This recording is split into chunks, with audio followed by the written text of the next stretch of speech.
First of slate, 12:06. I've waited a full day now and nobody has said a thing. Looks like nobody remembered my birthday this year. I wish everyone wasn't so busy all the time. I want to spend time with family. I'm dejected. Mom says Baron Moldath needs to keep us dwarves working hard if we're going to bring peace to Orid Ashi.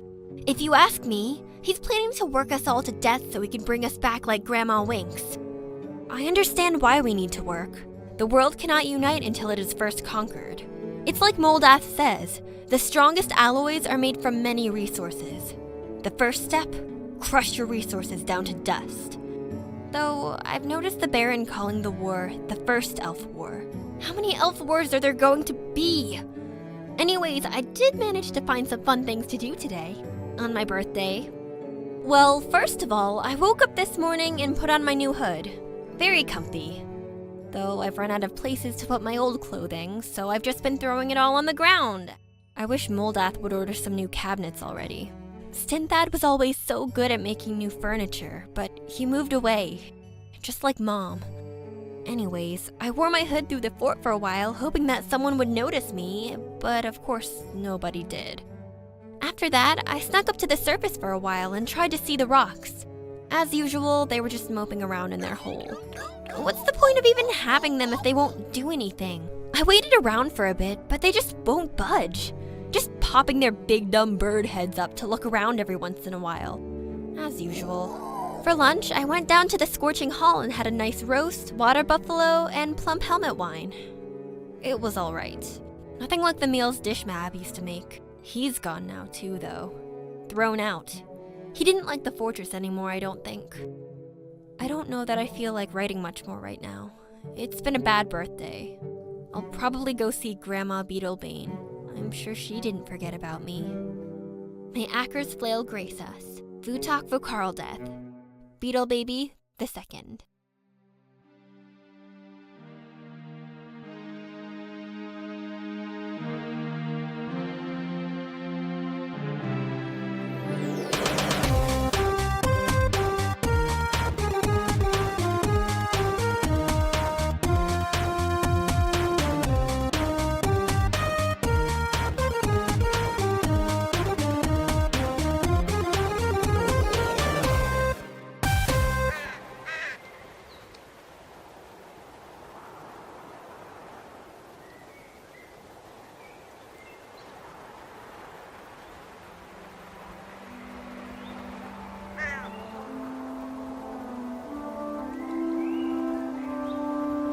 Well, hello you bearded bastards, and welcome back once again to our, as of yet, unnamed adventuring party, who are traveling in Orid Ashi, the universes of wonder.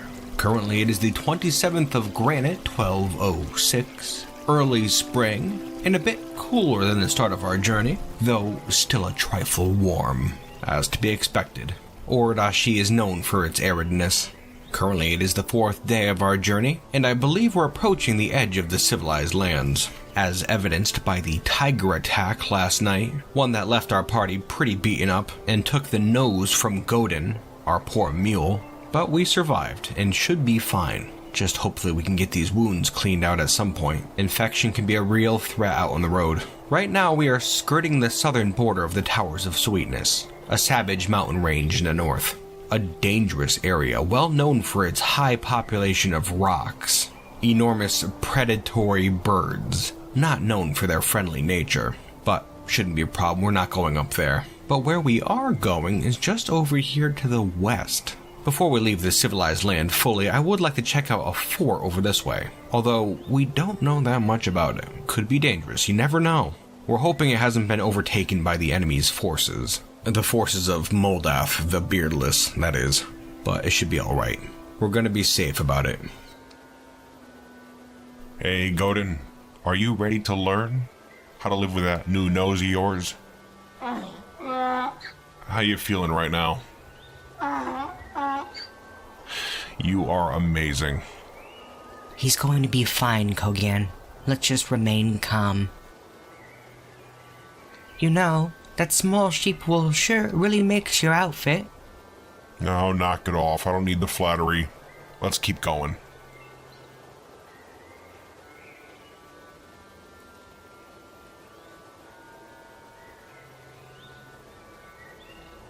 It is terrifying. Well, here it is. Not too sure how we should go about this. It's probably for the best if we send in one person by themselves. If our whole party goes marching up to the front gates and it turns out to be ugly, then things can get real sticky. So, yeah, we're just gonna send in one person. And it's gonna be down to Ted or Cybrek, our 2 rangers. We'll flip on it. Ted it is. Wish your luck, dwarves. And Gorlek. Just gonna work our way around from the north. I think we're behind the fortress right now. Probably smart to stick to the wall, too. Just in case, you never know. Though I'm not hearing anything inside quite yet. Well, up ahead here on the ground is a book, but Ted has no interest in such things. She can't even read. Still, might be valuable. Alright, gonna keep going.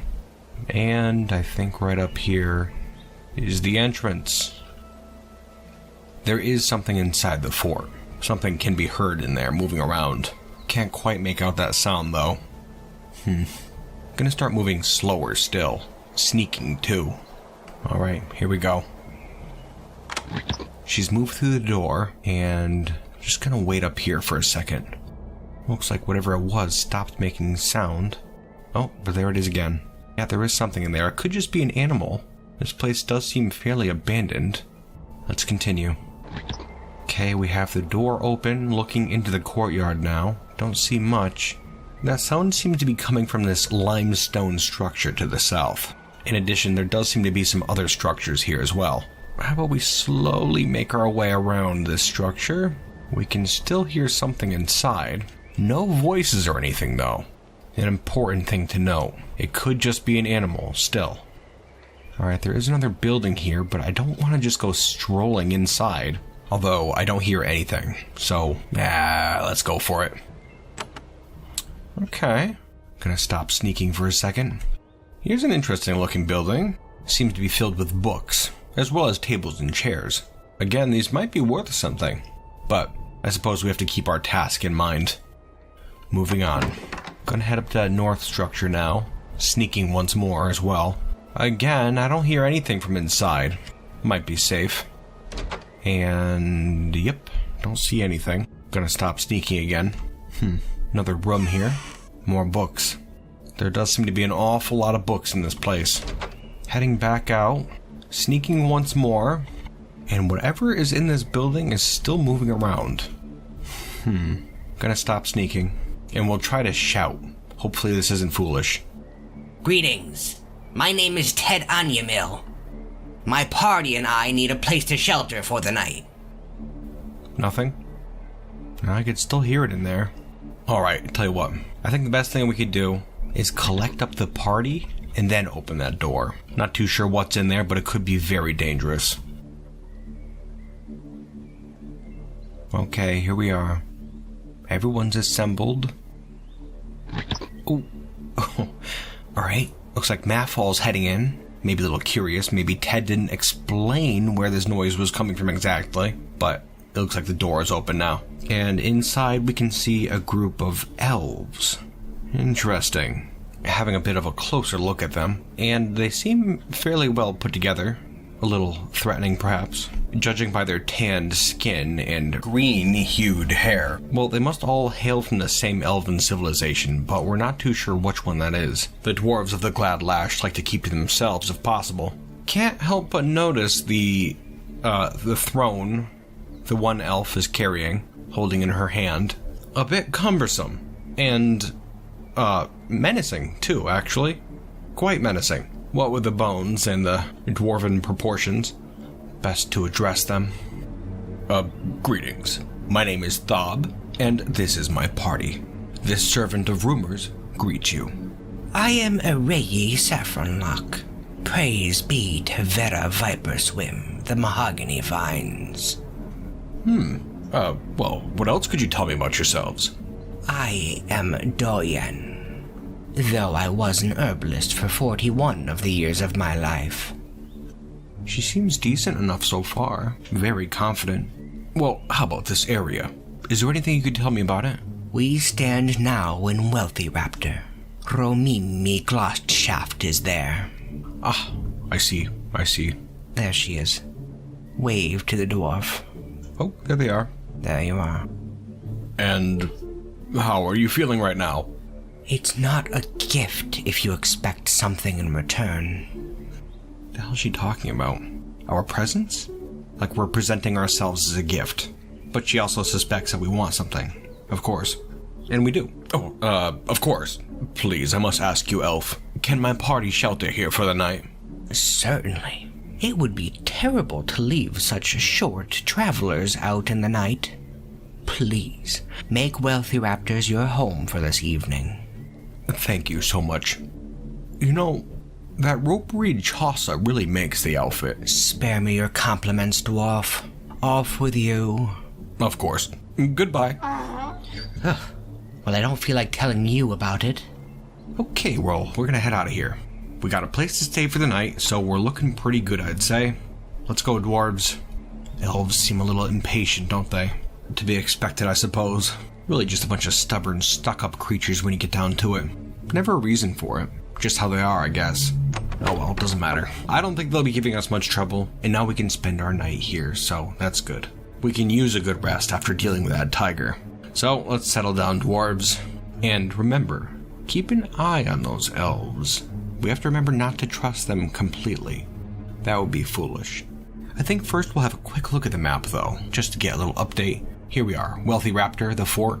And yes, it does appear to be at the western edge of the civilized area. And truth be told, we've already come quite a distance. Now remember, we're going to want to head west and then up north into this unexplored area. But you know, here's an interesting bit. We do have a couple of places marked out on our map. There's a dark pit up here. Probably going to want to avoid that. Might be goblins there. And to the northwest of that, there is a forest retreat belonging to elves. Now, we believe the forces of Scorchfountain and the Abbey of Proliferation are heading here currently. This is the place we're going to want to avoid. We're going to go around here and then head up to the northwest, quite a distance. And actually, we do have another known area on the map, much, much farther up here to the northwest, another forest retreat. One of many that I'm sure are up this way. They don't refer to this place as the elflands for no reason. I'm thinking this might be a good place to start looking, but we'll keep our eyes open on the way up. Anyways, yes, time to get some rest. We head out at first light.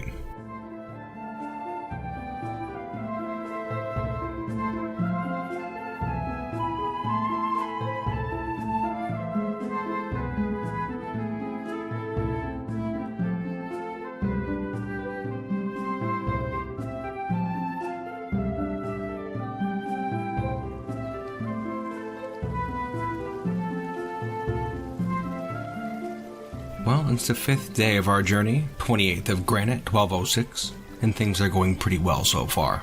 Still on our way westward, we've made our way out of the diminished forest, across the plains of Scorching, and now we're moving into the Saturnine Swamp, which, despite its rather gloomy name, has a fairly pleasant reputation.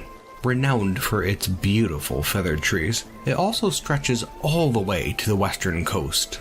Now, the dwarves were thinking that instead of just heading northwest from here, following along the southern side of the mountains, well, we might like to just travel through this Saturnine Swamp. It's a very pleasant area, and if we can make our way to the coast, then that will lead us directly northward. It'd be a little less roundabout, actually, and I think we could circumvent the elves altogether if we do that.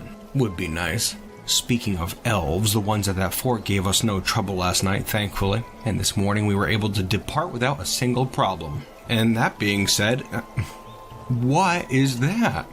Having a look at Godin the Mule's inventory, and, well, I can't help but notice an enormous dwarf bone throne being hauled around on his back, and some books, too. Cybrak. First it was that mug, and now this throne and books? Incorrigible. Yes, that's right. As we were packing up, I guess Cybrak must have dashed away from the party real quick into that structure housing the elves, and as they slept, she was able to just, procure that throne as well as an armful of books. It must have just came back out and stowed them safely away on Godin's back.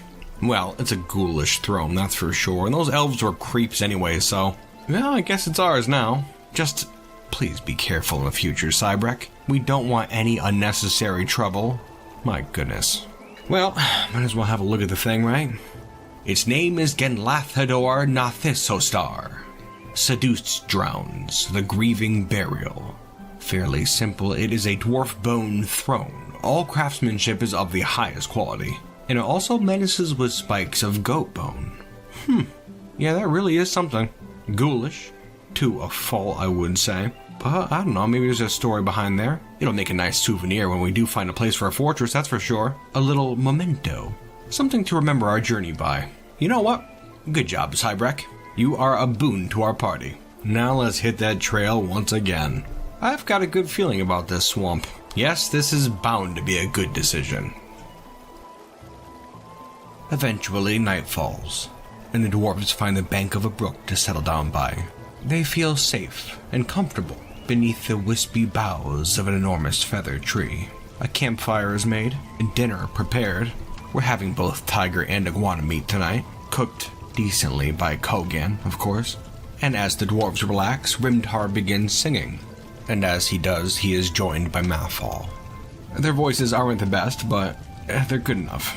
It's a nice, relaxing night. The song itself is known simply as Grub, an example of the Sable Meadow, a type of music from our homeland. Really, it's intended to be accompanied by a kith, but we don't have any out here on the road. No matter, though.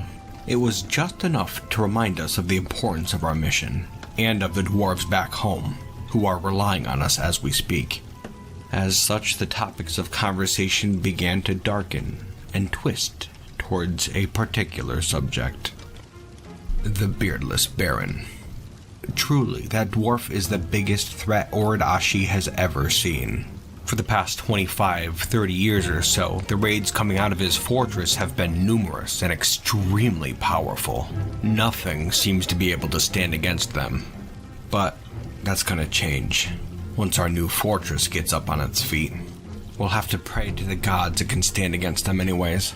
Because if it can't, Orid Ashi is done. But it's best not to worry about it for now. Dwarves, get some rest. Tomorrow we continue on our way to the coast.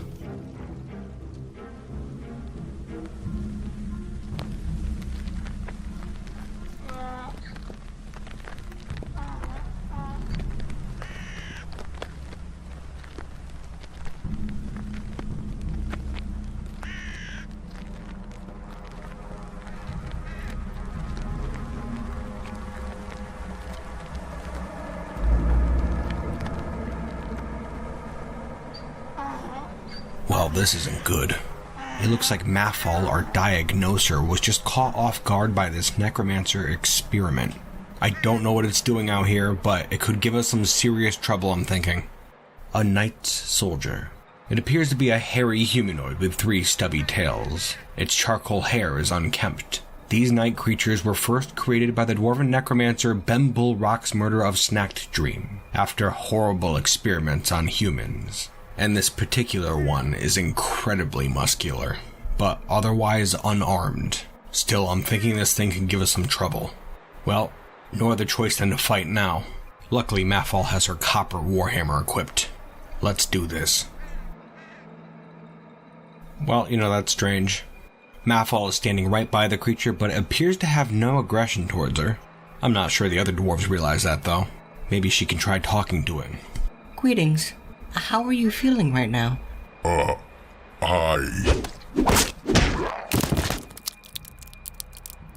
Well, that's gonna put a quick end to that right there. Mafal did try addressing the creature, but it didn't go anywhere. Didn't have time to. Fob murdered it. Didn't even give it a chance. Couldn't blame him, though. He was trying to protect Mafal. It's dangerous out here, and though it is a bit foolish to judge creatures based on looks like that. Especially bearing in mind that we have a necromancer experiment in our party. Ted, the testry. Death. This is truly horrifying. Death is all around us. This is truly horrifying. Well, having a look at the map real quick, we can see there is a necromancer tower straight down to our south. Pretty close by. I didn't think the experiments would be coming out this far, but here we are. Gotta keep our eyes open, dwarves. Orid Ashi's threats are as diverse as its people. Let's move on. We hadn't realized it at the time, but the encounter with that knight's soldier marked our exit from the Saturnine swamp. Apparently, the region didn't stretch as far westward as we first thought. Instead, our party found itself in Melilyseva, the Murk of Legends, still a fairly swampy region, well, as swampy as regions can be here in the interior of Orid Ashi. Most of the swamp's water is down underneath the soil, leaving a hard crust at top. It was the first of Slate, the 6th day of our journey, and we managed to make some fair progress, and at some point our party made camp somewhere within that unremarkable murk, thankful that the sun had finally sunk below the western horizon. The next morning, 2nd of Slate, we packed camp and continued on our way westward towards the coast. This day was a bit more peaceful than the last. As such, the party began to chat amongst themselves, and we began to wonder if we could track down some creatures that we can use as beasts of burden. Maybe even some wild horses we could tame. It's hard to say if we could accomplish something like that, but after all this walking, you get a little desperate. We did keep our eyes open for a good portion of the day, but never encountered a single living creature. Not much lives out here. Orid Ashi's interior, far too hot. But we hoped dearly that things would cool off a bit after we reached the coast, which thankfully we were able to reach by day's end. The coast of the innocent seas.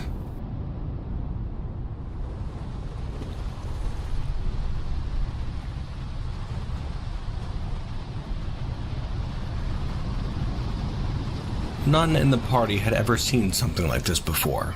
The dwarves hailed from the ragged mountains to the east of Orid Ashi, and even Ted from the human lands had never traveled this far west. Kogan the Gorlak had spent most of his life in the tunnels beneath Orid Ashi, and so was the most accustomed to seeing such large bodies of water. But nothing on this scale. It was truly awe-inspiring.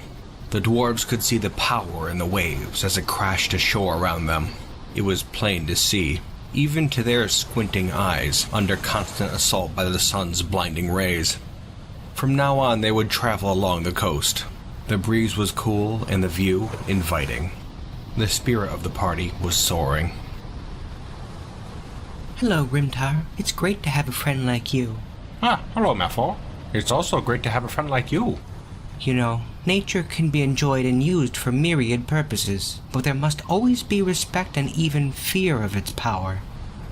Indoors, outdoors. It's all the same to me as long as the weather's fine. So true, so true.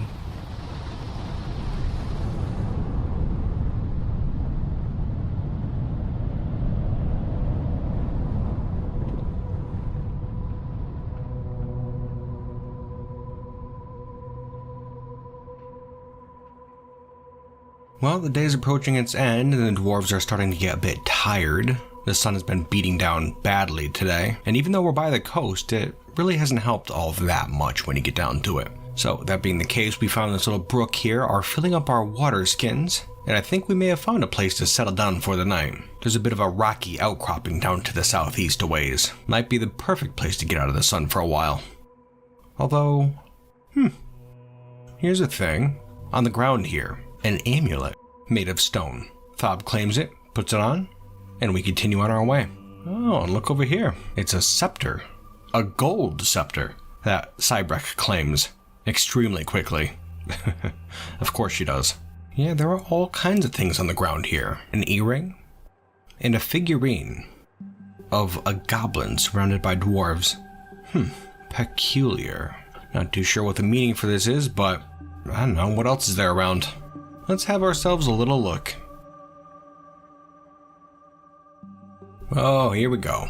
Didn't find much else important outside, but we did find the cave entrance. That's something. Actually, right now, having a look in there, you can see there's a large rat. Back up. Thob's pick can take care of it. Alright, well, a little tougher than I thought it would be, but it's gone now. Good job, team. Let's keep going. Alright, yep. Standard cavern. Typical rock formations. Nothing too interesting yet. Except up ahead we have another rat. Okay, team. Let's make it a clean one.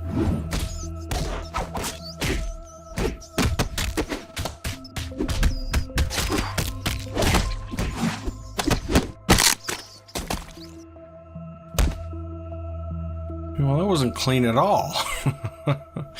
starting to realize that maybe we got a bit lucky with that tiger a couple days ago there. I don't really see any good reason that should have been so difficult, but oh well. Once again, let's continue. On our way down, we keep finding interesting items. Like right here, there's a gold ring just laying on the ground. It'd be a shame to just leave it here, although it does make me wonder why they're all here. You know, it could well have been that at some point in the distant past there was some creature that lived here, and who stole all these items. But seemingly the thing died long ago. A crying shame. Greetings. My name is Onion Flyer Bristle, the sweet goals. An Etten. Obviously the creature that stole all those treasures. Probably not the best. It's standing right in front of Thob and swinging. We have to get out of here. Oh, Thob just took a pretty bad hit in his right upper arm. Giants aren't known to be the toughest creatures in Orid Ashi, but this one here is wielding an axe and a flail, and seems to be skilled in the use of both. We have to go. As the tide turns, I am not afraid of fear.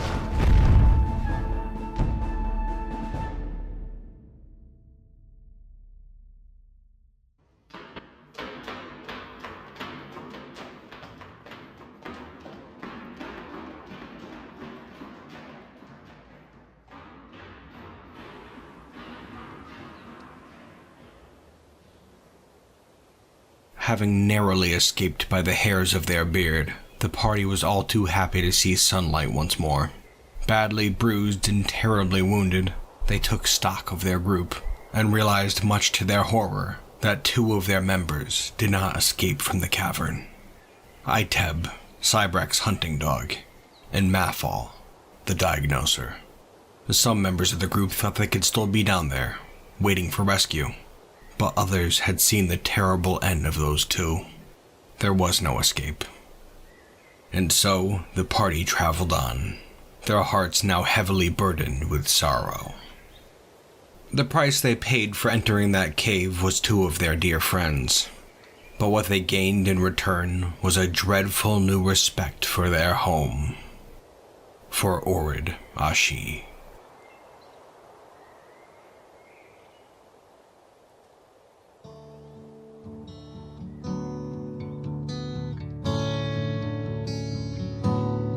Hey, you bearded bastards, and welcome to the end of the episode where we'll be talking about some behind-the-scenes things. And I have a whole long list of things I gotta get through today, so let's get straight to it. First off, I just want to point out all the little quirks that go into editing adventure mode. Unpleasant quirks. There are quite a few, so buckle in. Well, first off, something really annoying I think is like when you sleep at sites. Like at that cave in the first episode with the Necromancer, remember that? Or in that fort with the elves this episode?